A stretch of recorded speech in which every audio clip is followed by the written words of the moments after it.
Bismillahirrahmanirrahim. Assalamualaikum warahmatullahi wabarakatuh.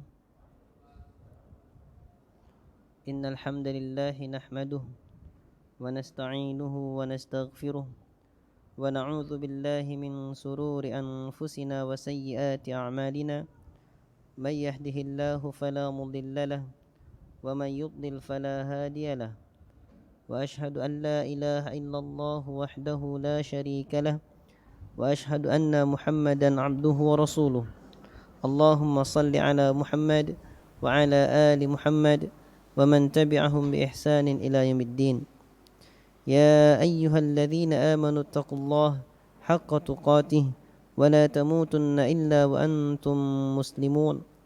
يا أيها الناس اتقوا ربكم الذي خلقكم من نفس واحدة وخلق منها زوجها وبث منهما رجالا كثيرا ونساء واتقوا الله الذي تساءلون به والأرحام إن الله كان عليكم رقيبا يا أيها الذين آمنوا اتقوا الله وقولوا قولا سديدا يصلح لكم أعمالكم ويغفر لكم ذنوبكم ومن يطع الله ورسوله فقد فاز فوزا عظيما أما بعد فإن أصدق الحديث كتاب الله وخير الحديث هدي محمد صلى الله عليه وسلم وشر الأمور محدثاتها فإن كل محدثة بدعة وكل بدعة ضلالة وكل ضلالة في النار.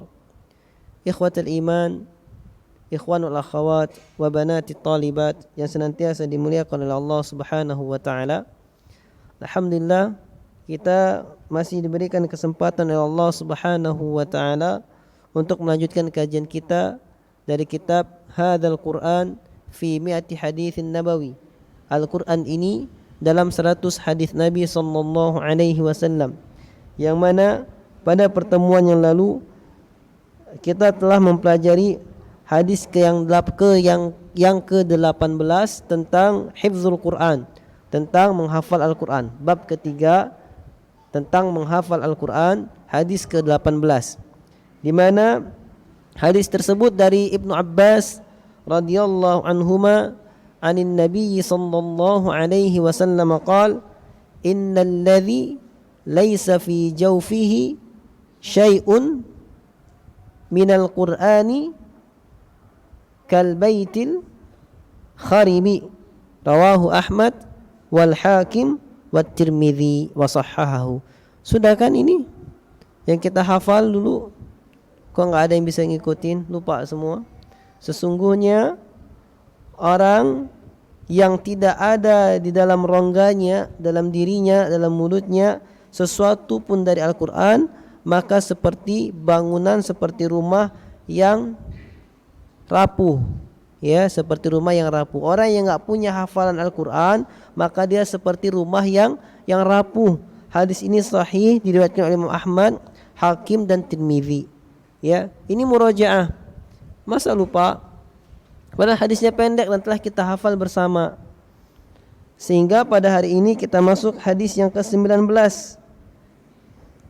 Ini kisah yang cukup panjang, di mana di sini dikatakan qala al-muallifu rahimahullah an Abi Hurairah radhiyallahu anhu qala, dari Abu Hurairah semoga Allah meridhoinya, dia berkata, ba'atha Rasulullah sallallahu alaihi wasallam bi'than atau ba'athan wa hum dzu adadin.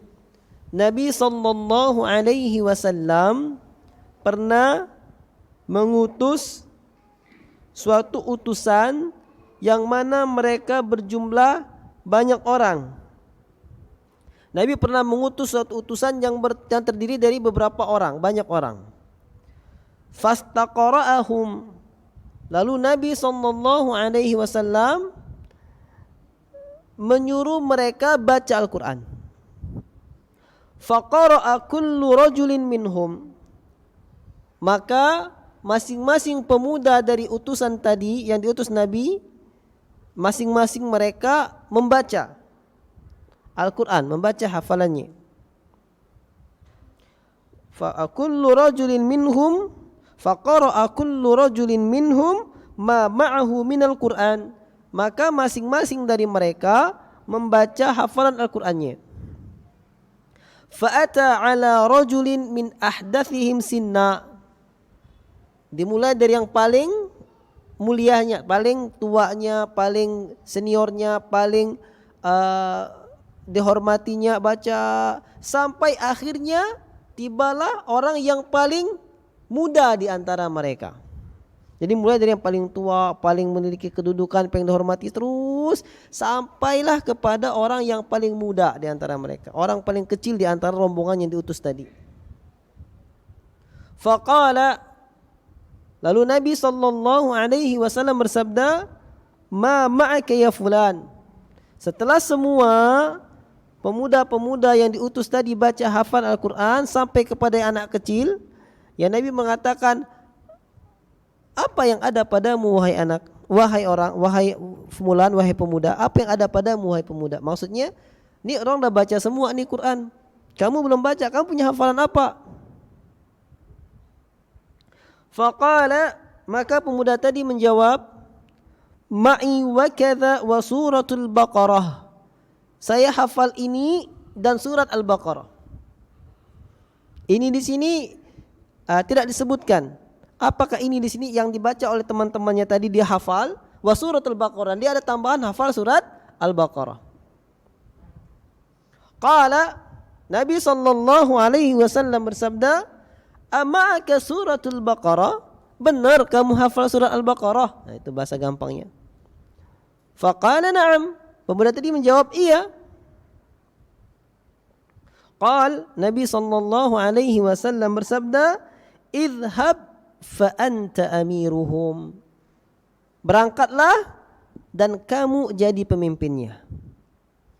Ini orang yang paling kecil usianya di antara mereka, dia jadi pemimpin. Kenapa? Karena dialah yang paling banyak hafalan Al-Qur'annya. Maka ini tidak bertentangan dengan hadis Nabi SAW yang lainnya, di mana Nabi SAW bersabda, ya ummul qauma aqra'uhum li kitabillah. Yang menjadi imam, pemimpin pada suatu kaum adalah yang paling aqra', paling pandai, paling banyak hafalan Al-Qur'annya. Ya. Jadi jangan heran dan jangan hasad dengki ketika ada seseorang walaupun dia junior tetapi dia memiliki keilmuan agama yang Allah lebihkan pada dirinya dan dia memiliki hafalan Quran sehingga dia diangkat menjadi pemimpin. Ini kebanyakan hasad bercokol kepada diri manusia. Aku lebih senior, aku lebih dulu bergabung, aku lebih banyak sumbangsinya. Kok dia enak jadi pemimpin? Jarang kelihatan lagi. Kok bisa jadi pemimpin? Dzalika fadlullahi yu'tihi man yasha. Itulah karunia Allah yang Allah berikan kepadanya.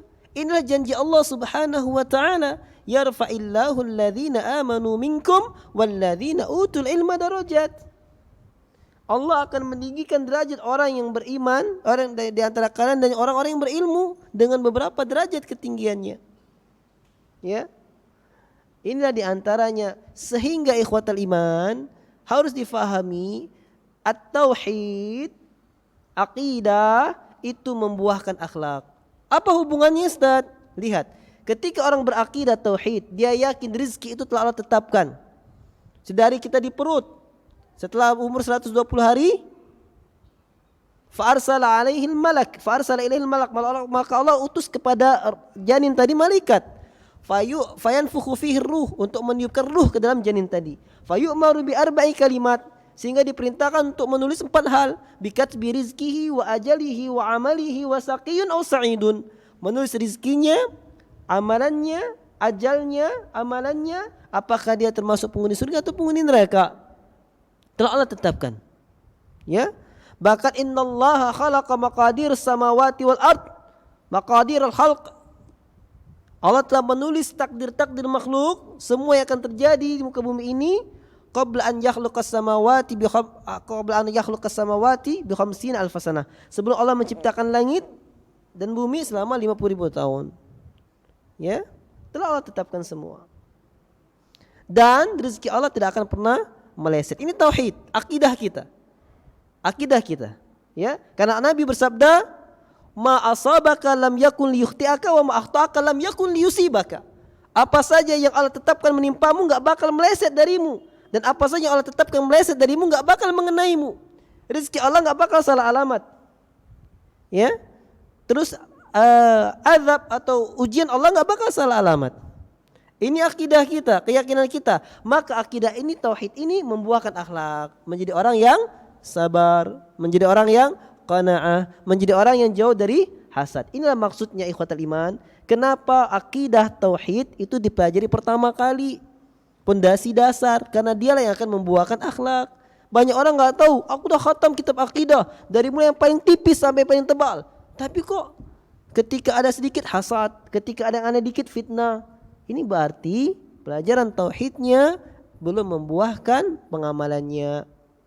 Dipertanyakan niat dia adalah menuntut ilmu. Saya ucapkan ini agar masing-masing tahu apa sih tujuannya, tercapai belum tujuannya. Karena betapa banyak orang-orang yang merusak nama Islam akibat perbuatan seperti itu.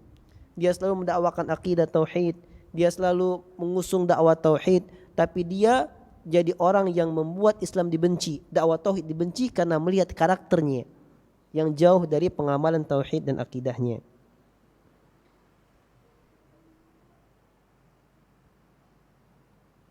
Kemudian ketika Nabi SAW mengatakan kepada anak muda tadi, pergilah, berangkatlah kamu pemimpinnya. Faqala rajulun min asyrafihim, maka berkatalah seorang pemuda yang terkemuka dari yang diutus tadi.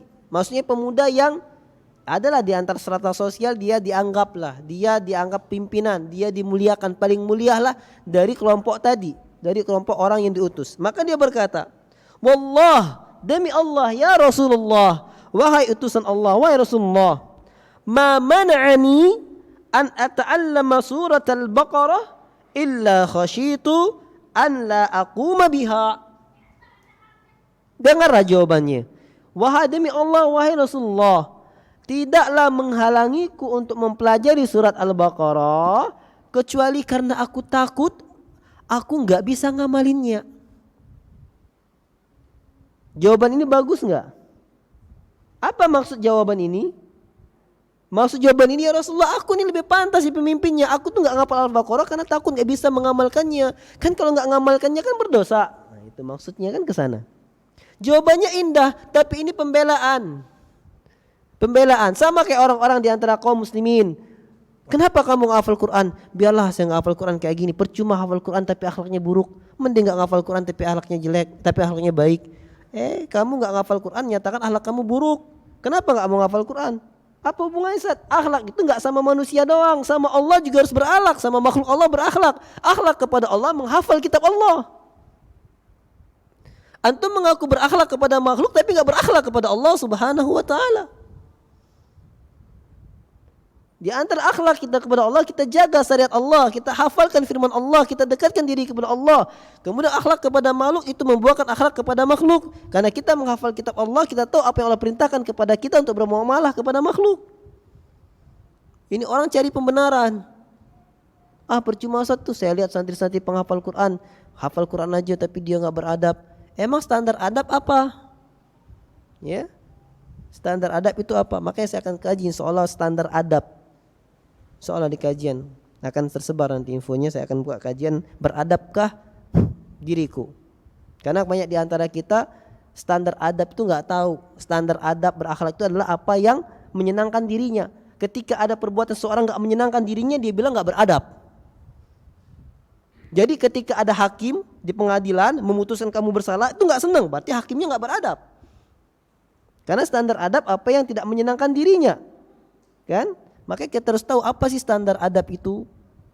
Bukan semata-mata enggak menyenangkan, ketersinggung sama orang dinyatakan orang ini tidak beradab. Belum tentu. Ini orang-orang masuk neraka bilang Allah enggak beradab jadinya. Ya kayak gitu kan? Tidak, ada standar adab. Tidak semata-mata karena pernah tersinggung sama orang langsung dibilang orang tersebut tidak beradab. Kemudian Mendengar jawaban orang yang mulia tadi, orang yang paling sepuh, paling terhormat dari kelompok tadi, Nabi menjawab, faqala Rasulullah sallallahu alaihi wasallam. Rasulullah sallallahu alaihi wasallam menjawab, ta'allamul Qur'an faqra'u wa aqri'u fa inna mathalal Qur'ani liman ta'allamahu faqara'ahu wa qama bihi kamathali jirabin mahsyuwin miska. Pelajarilah Al-Quran, bacalah Al-Quran, dan bacakanlah Al-Quran. Itu bahasa letterleknya, bahasa terjemah bebasnya, terjemah maknawinya. Pelajarilah Al-Quran, bacalah Al-Quran, dan ajarkanlah bacaan Al-Quran. Fa inna mathal Quran liman ta'allamahu, karena sesungguhnya perumpamaan Al-Quran bagi orang yang mempelajarinya, faqara'ahu, lalu membacanya, wa qama bihi, dan mengamalkannya, kamathali jirabin mahsyuwin miska, seperti suatu wadah kantong yang terpenuhi dengan misik, kasturi, yafuhu birihihi kulla makanin, yang mana aromanya menyebar ke setiap tempat. Jadi manfaat keindahannya dirasakan di setiap tempat. Wa mathalu man ta'allamahu fayarquda, dan perumpamaan orang yang mempelajarinya kemudian dia tidur. Maksudnya apa? Dia mempelajarinya tapi enggak ngamalinya, diam aja, habis pelajari diam. Enggak didakwakan, enggak diajarkan, enggak diamalkan. Wa huwa fi jawfihi, sedangkan Al-Quran itu ada pada rongga mulutnya, ada pada dirinya, dia hafal Qur'ani, tapi dia diam, tidak diajarkan, tidak diamalkan. Kamathali jirabin wuki'a ala miskin, seperti suatu kantong yang disandarkan kepada kasturi. Apa? Ada aromanya tapi enggak nampak, enggak tersebar. Sejatinya kantong yang dibungkus kasturi, kasturi yang dibungkus kantong yang membungkus kasturi. Ini kasturi ini dibungkus kantong, diikat, nggak ada baunya. Ketika dibuka ikatannya baru tersebar baunya kan. Jadi dia adalah orang yang baik karena ada hafal Al-Quran, tapi kebaikannya tidak dirasakan oleh orang lain. Itu. Ini berkaitan semakna dengan hadis Nabi di awal-awal, mathalul mu'mini alladzi yaqra'ul Qur'an kamathali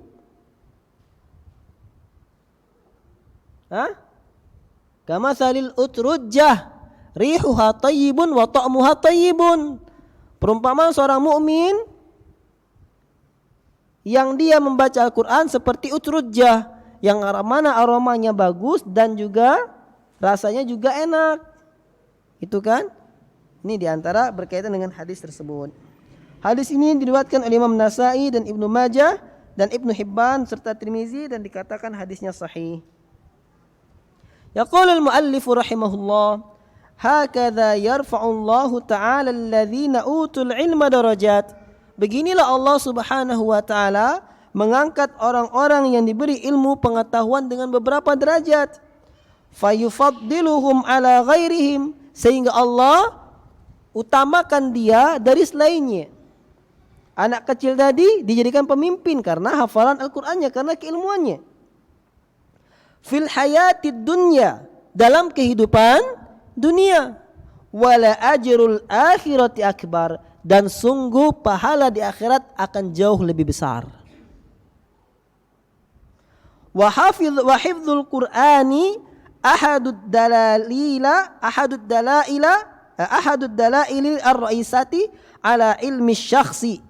Dan ini penegasan harus difahami.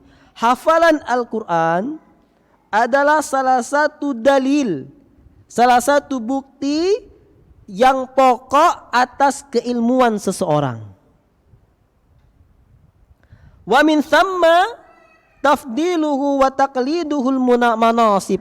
Terlebih lagi karunia yang Allah berikan dari manasib, dari kedudukan yang Allah berikan derajat-derajatnya, ya, dari pemahamannya dan semacamnya. Wa yustadallu minal hadis, dan diambil dalil dari hadis ini, adamul iktirathi bi khasyati an la yaquma ar-rajulu bil ayati aw surati an la yahfadhaha. Dari hadis ini kita bisa mengambil dalil agar kita tidak menjadikan pedoman dengan rasa bersandar dengan rasa ketakutan untuk tidak bisa melakukan, tidak bisa mengamalkan Al-Quran, untuk tidak menghafal ayat atau surat tertentu. Jadi agar kita tidak menjadikan alasan tidak menghafal Quran karena takut tidak bisa mengamalkannya. Ya, jangan jadi alasan. Ustaz, kenapa? Ustaz, kalau kita ada hafal Quran tapi enggak mengamalkan berdosa. Nah, mending sedikit hafal, jadi sedikit yang tidak diamalkan. Atau lebih mending lagi tidak ada hafal sehingga tidak ada perlu diamalkan, kan gitu. Enggak, jangan jadikan itu alasan untuk tidak menghafal Al-Quran. Bal alaihi an yahfadha min kitabillahi mastata'a. Bahkan wajib baginya untuk menghafal kitab Allah semampunya. Ya, hafalin semampunya. Kita dah berjuang, kerahkan usaha maksimum semaksimalnya, kerahkan semua tenaga, harta, bahkan korbankan keluarga, tinggalin dulu tuh untuk menghafal Quran. Itu kami lakukan semua waktu menghafal Quran. Tinggalin dulu keluarga, tinggalin semua, korbankan harta untuk biaya menghafal Quran. Ya, korbankan dulu pendidikan sarjananya nanti dulu nih, selesaiin Quran. Kami dulu kayak gitu. Ngorbankan pekerjaan, ya kami dulu kayak gitu. Udah ngajar di Tengaran, saya tinggalkan mau menghafal Quran. Seperti itu. Korbankan semuanya dulu. Dan berjuang semampunya. Ketika perjuangan maksimal, dapatnya seberapa, alhamdulillah dah maksimal. Tapi ketika belum ada perjuangan, gak ada hafalan, nanti nyesel, ya Allah kenapa aku tidak perjuangkan, kenapa masa muda dibuang sia-sia, kenapa ada kesempatan gak dimanfaatkan, nyesel. Tapi ketika sudah maksimal, seberapa pendapatnya, ya itulah yang Allah anugerahkan kepada dirinya. Tapi sudah gak menyesal karena sudah berjuang maksimal. Ya. Ada yang bisa 1 tahun, ada yang 2 tahun, ada yang 3 tahun, ada yang bahkan seumur hidupnya untuk bisa menghafal Quran. Wa qawluhu khasyat an la yaquma biha yahtamilu an yaqsida an la yaquma bi ada'i ma tujibuhu surah. Dan maksud perkataan seorang sahabat dalam hadis tadi bahwasanya dia takut untuk tidak bisa mengamalkannya, ini mengandung makna dia takut untuk tidak bisa mengamalkan apa yang diwajibkan oleh surat tersebut. Surat tersebut misal mewajibkan puasa, antum hafal semua kutiba alaikumusiyam, takut dia enggak bisa puasa gitu. Ayat tersebut mewajibkan salat dan zakat, aqimus shalah wa atuz zakah, dia takut enggak bisa bayar zakat, jadi enggak dihafal kayak gitu kan. Ini yang pertama, takut enggak bisa mengamalkan, menjalankan perintah yang diwajibkan oleh ayat tersebut, atau meninggalkan larangan yang dilarang oleh ayat tersebut.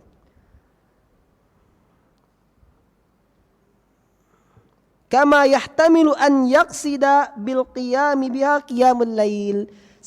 Dan juga makna yang kedua dari makna takut tidak bisa mengamalkannya adalah takut tidak bisa membacanya di salat malam.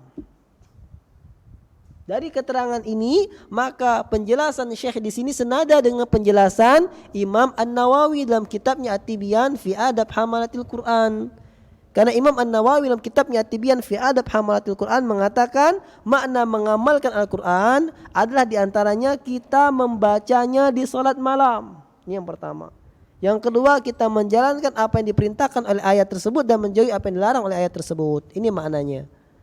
Makna mengamalkan Al-Quran. Jadi jangan semata-mata kalian bilang, percuma hafal Al-Quran gak bisa ngamalinnya. Dia baca di salat malam, yaitu telah pengamalan terhadap Al-Quran yang dia hafal. Kemudian dengan pemahamannya yang dia faham dari ayat tersebut diamalkan dalam kehidupannya sehari-hari. Ya, karena kita mudah memvonis orang. Lihat penghafal Quran ada sedikit kesalahan, tersimpang atau dia buat kesalahan sedikit langsung dikatakan, wah ini percuma hafal Quran gak berakhlak. Gara-gara nilai setitik rusak susu sebelanga, kan gitu. Berarti orang yang seperti itu adalah orang-orang yang laki-laki yang memiliki mental perempuan. Kok bisa Zat? Ya karena Nabi bilang gitu, kalau perempuan itu sebaik apapun perbuatan suaminya, sekian tahun, puluhan tahun bagus, ada satu keburukan suaminya, apa kamu gak pernah berbuat baik sama sekali sama saya, hilang semua tuh kebaikan. Ini kada orang laki-laki ini kayak gitu, berarti dia laki-laki bermental perempuan. Ya, Ada satu keburukan, hilang semua kebaikannya.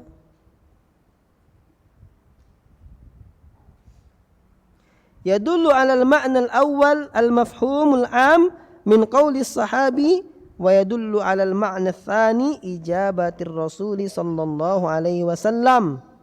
Nah, yang menunjukkan makna yang pertama, gak mampu mengamalkan kandungan ayatnya tadi, ini perkataan sahabat tadi. Dan yang menunjukkan makna mengamalkan Al-Quran adalah membaca di sholat malam adalah sabda Nabi sallallahu alaihi wasallam.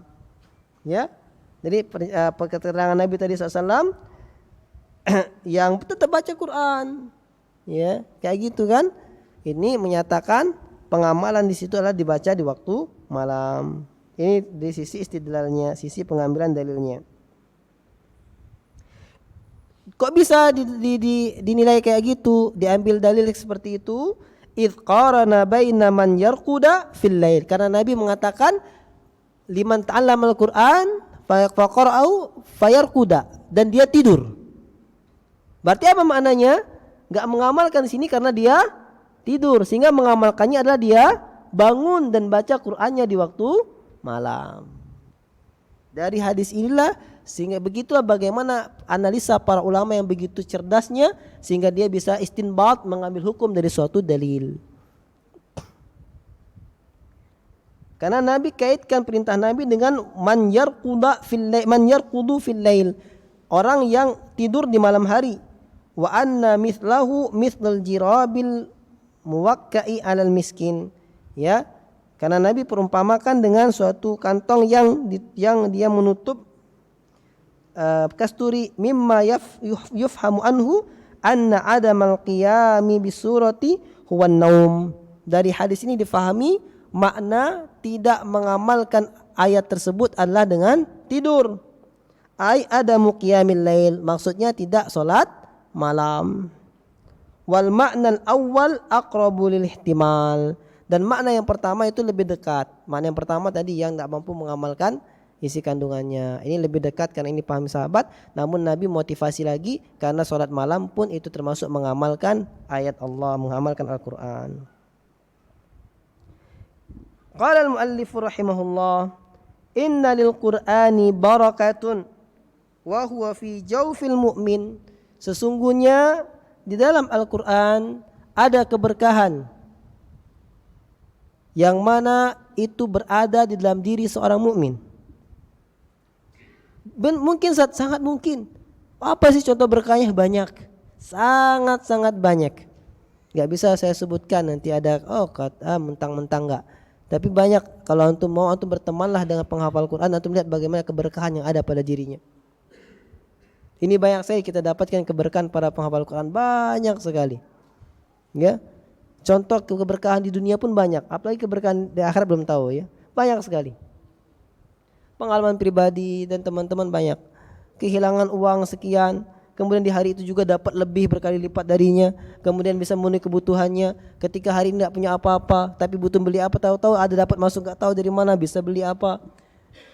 Suatu saat dia pengen bisa ibadah tenang, tiba-tiba semua urusannya diselesaikan, dia bisa fokus murojaah. Banyak sekali keberkahan yang ini hanya dirasakan oleh para penghafal Al-Quran. Maka enggak heran kalau para penghafal Al-Quran tidak pernah kayak gelisah, masalah sebesar apapun santai aja. Kenapa? Karena Allah yang menghiburnya. Kok bisa Zat? Bisa, Allah ada janji. Ala bidzikrillahi tatmainnul qulub. Ketahuilah hanya dengan berzikir kepada Allah hati menjadi tenang. Ketika gelisah dia baca Quran lagi, hafalannya di murojaah, tenang lagi dirinya. Nah, ketika kita jauh dari hafalan Quran, ketika gelisah cari apa? Cari kesenangan lain. Ada masalah dikit, wow, gerabak-gerubuk, cerita sana, cerita sini, ya. Bilang sana, bilang sini, masih enggak tenang juga tuh dirinya. Sampai makan banyak, sampai gemuk juga masih enggak tenang dengan dirinya. Ya. Ini diantaranya. Maka nikmat kehidupan seorang mukmin. Orang fitnah, orang apain, tenang aja. Pahala nanti tinggal dituai, ya. Apa pusingnya?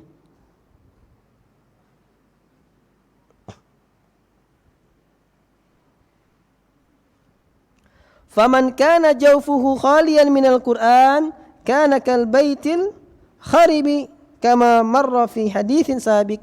Siapa saja yang enggak punya hafalan Al-Qur'an, maka dia seperti rumah yang rapuh. Seperti hadis yang telah kita pelajari sebelumnya. Wa sawa'un qama bihi amla fahuwa mahsyuun miskan. Baik dia mengamalkannya ataupun tidak mengamalkannya, maka dia seperti dilamuri dengan misik. Au muwakki'an ala miskin, atau disandarkan dengan misik. Ai annahu la barakatan wala atharan sawa'un kana al-atharu zahiran.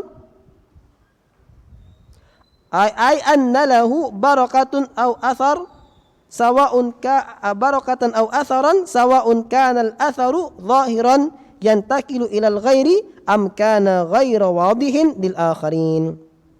Dia mempelajari Al-Qur'an, mengamalkan atau tidak mengamalkannya, maka tetap dinyatakan dilamuri misik, baik keberkahan dan pengaruh Al-Qur'an tersebut itu nampak jelas dan berpindah kepada orang lain atau tidak berpindah kepada orang lain. Ketika dia bacakan, dia ajarkan, dia amalkan, maka kebaikan itu berpindah pada orang lain. Apa maksudnya berpindah pada orang lain? Contoh, ketika dia hafal Al-Quran, dikatakan ya ayyuhalladzina amanu jtanibu katsiran minadh-dhanni inna ba'dadh-dhanni itsm wa la tajassasu. Wahai orang-orang beriman, jauhilah sebagian besar dari prasangka, karena sebagian besar prasangka adalah dosa, dan janganlah kamu mencari-cari kesalahan orang lain. Sehingga dia enggak mencari-cari kesalahan orang lain. Nah, orang-orang ini yang dekat dengan dia akhirnya kesalahannya tidak dicari-cari, tidak nampak, maka ada kebaikan bagi dirinya, tetap ditutupi keburukannya, sehingga dia jadi tetap mulia di kalangan manusia. Maka kebaikannya merasakan pada orang lain. Ketika Allah katakan la yaskhar qaumun min qaumin asa an yakunu khairan minhum, jangan sebagian kaum mencela kaum yang lain, bisa jadi yang dicela lebih baik dari yang mencela, sehingga orang yang ada dekatnya tidak dicela, maka dia mendapatkan kebaikan juga dari para penghafal Al-Qur'an. Maka kebaikannya dirasakan oleh dirinya dan dirasakan juga oleh orang lain.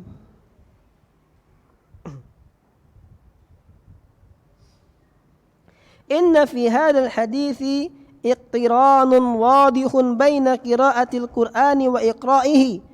Dalam hadis ini ada keterkaitan yang sangat jelas antara membaca Al-Qur'an dan mengajarkan bacaan Al-Qur'an. Ai ta'limuhu lil ghair, maksudnya mengajarkan kepada orang lain. Faman ta'allama ayatan wahidatan asbaha aliman bihi. Barang siapa yang mempelajari satu ayat dan dia menjadi alim dari ayat tersebut, wa min thamma wajaba alaihi haqqaha min ta'limin wa amalin, maka wajib baginya untuk mengajarkannya dan mengamalkannya. Walakinnal haditha yushiru ila annahu hatta walau qara'aha faqat, akan tetapi hadis ini memberikan isyarat kepada penghafal Al-Quran walaupun hanya dengan baca saja, enggak ngajarinnya. Wa ta'allumuha huwa fa inda idzin yakunu kal jirabi birihin thayyibatin tafuhu minhu fi kulli makan. Jadi hadis ini menjelaskan sejatinya kalau kita mempelajari Quran, membacanya dan mengajarkannya ini baik dan luar biasa. Tetapi hadis ini juga memuji orang yang walaupun cuma mempelajarinya dan membacanya saja enggak ngajarin, itu pun memiliki kebaikan yang luar biasa. Dengan ini apalagi yang menjadikan penghalang bagi kita untuk menghafal Al-Quran. Ya, justru dengan menghafal Al-Quran termotivasi untuk bangun sholat malam. Karena sayang punya hafalan enggak dibaca sholat malam. Justru dengan menghafal Al-Quran termotivasi untuk senantiasa selalu bacanya. Dan ringan mulut kita untuk membaca Al-Quran. Ringan, kalau udah hafal Quran, baca Quran itu ringan, gak kerasa banyak. Oh Ustaz, gak mungkin saya baca setengah juz beda capek. Itu karena belum hafal. Bukti nyata, antum yang sering hafal juz 30, yang baca hanya hafal juz 30 itu ada 12 lembar, ya, 11,5, 12 lembar. Sedangkan juz yang lainnya 10 lembar. Antum baca juz 30 gak kerasa kan? Lempeng aja selesai satu juz. Antum baca juz-juz setengah 14, 13, baru 3-4 lembar tuh udah capek kan? Kenapa? Karena juz ayat ini asing bagimu. Juz 30 enggak asing. Sehingga juz 30 walaupun lebih banyak lembarnya sampai 12 lembar dibandingkan juz-juz lainnya, ringan bacanya. Karena ada ringan di lidahnya. Itu bayangkan ketika penghafal Quran semua 30 juz terasa seperti juz 30. Jadi ringan dia baca Al-Quran. Ini diantara karunia, diantara fadilah yang Allah berikan kepada para penghafal Al-Quran. Wallahu ta'ala alam. Sudah azan. Qulu qouli hadza wa astaghfirullah li wa lakum. Kira-kira ada pertanyaan? Kalau enggak ada langsung saya tutup. Ada pertanyaan? Insyaallah kita buka pertanyaan setelah azan Isya. Qulu qouli hadza wa astaghfirullah li wa lakum.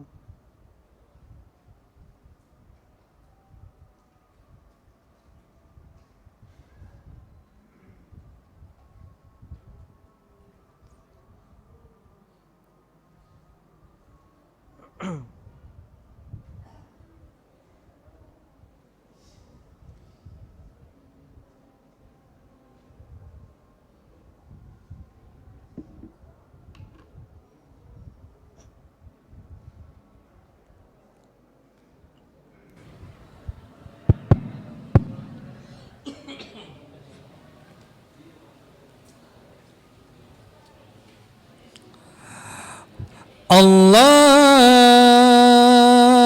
Akbar, Allahu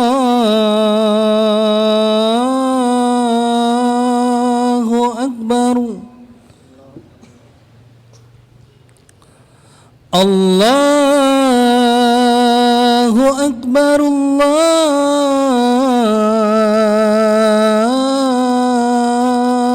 Akbar. Ashhadu an la ilaha illallah.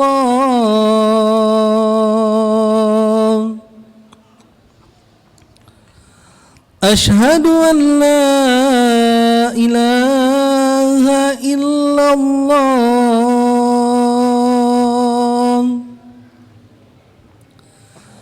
Ashhadu anna Muhammadar Rasulullah.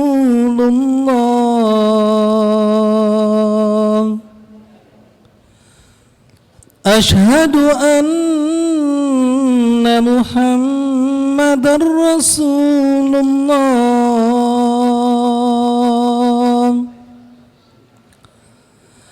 Hayya 'alas salat.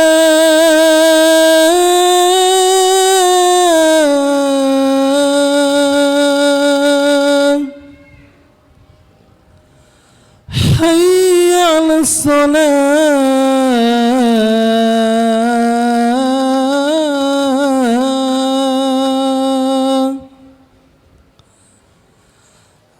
Hayya 'alal falah.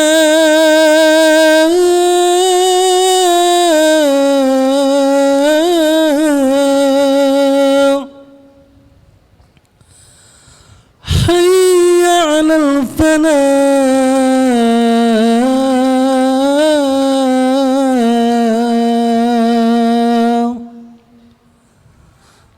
Allahu Akbar, Allahu Akbar. La ilaha illallah.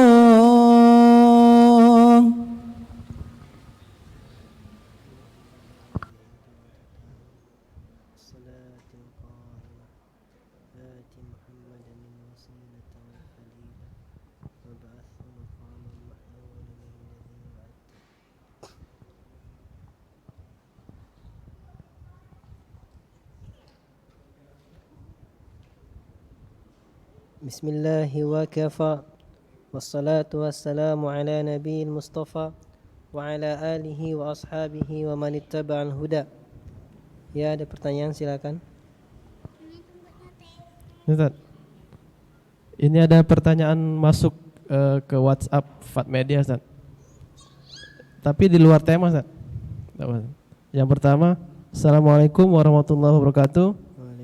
Ustadz, boleh tak kita mensolati mayit tapi mayitnya belum dimandikan? Gimana? Bolehkah kita mensolati mayit tapi mayitnya belum dimandikan? Oh. Yang pertama, Ustadz. Yang kedua, Ustadz, dikatakan bahwasanya Rasulullah SAW berdada bidang dan mempunyai tubuh yang ideal. Berdada Berdada bidang dan tubuh ideal. Apa hukumnya bila kita ikut program fitness atau gym berharap mendapatkan dada atau tubuh seperti Rasulullah SAW? Ya. Itu aja. Assalamualaikum warahmatullahi wabarakatuh. Waalaikumsalam warahmatullahi wabarakatuh. Untuk pertanyaan yang pertama, bolehkah kita mensolatkan jenazah sedangkan jenazah tersebut belum dimandikan? Maka saya tidak tahu kalau ada fatwa ulama yang lainnya. Yang jelas, jikalau belum dimandikan dan dia disolatkan, maka ini menyelisihi tata cara penyelenggaraan jenazah yang diajarkan oleh Nabi SAW. Ya, ini karena yang diajarkan Nabi SAW ketika ada jenazah yang meninggal segera diurus, dimandikan, kemudian disolatkan. Adapun kalau dia disolatkan dulu sebelum dimandikan, maka ini menyelisihi apa yang diajarkan oleh Nabi SAW. Kemudian pertanyaan yang kedua, wallahu ta'ala, pertanyaan yang kedua, pernah dapat sebuah hadis yang menyatakan bahwasanya sebuah athar yang menyatakan bahwasanya Nabi SAW itu memiliki dada yang bidang dan tubuh yang ideal. Ya, ini bahasa gampangnya. Karena dalam hadisnya itu Nabi tidak terlalu tinggi dan tidak terlalu pendek. Pertengahan, ketika jalan sama orang tinggi nggak kelihatan pendek, ketika jalan sama orang pendek nggak kelihatan tinggi. Itu ya. Kemudian dada bidang, Nabi memiliki dada yang bidang ya, dalam suatu terjemahannya seperti itu. Boleh nggak kita ikut fitness untuk mendapatkan dada yang bidang? Itu alasannya. Permasalahan bidangnya dada Nabi SAW, cak mana bentuknya tidak tahu.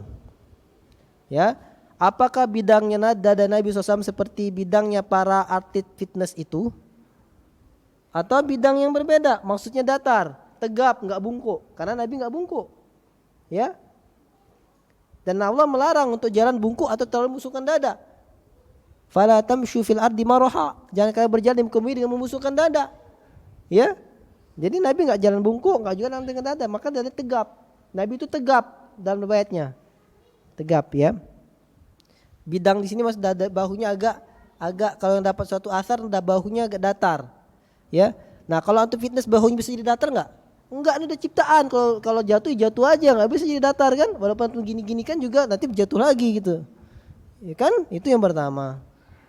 Sehingga ketika alasannya ingin memiliki dada bidang seperti Nabi, oke, dada yang bidang, tingginya gimana? Tetap pendek itulah. Ya.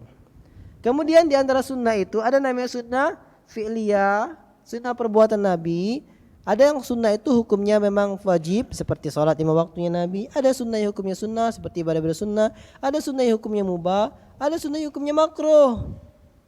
Ada yang sunnah yang hukumnya haram, yang dilakukan Nabi tapi nggak boleh dilakukan oleh kita, gitu kan? Nah sekarang masalah itu adalah masalah fisik Nabi SAW. Jadi tidak diwajibkan dan tidak ada syariat kita harus mengikuti keindahan yang Allah anugerahkan kepada Nabi.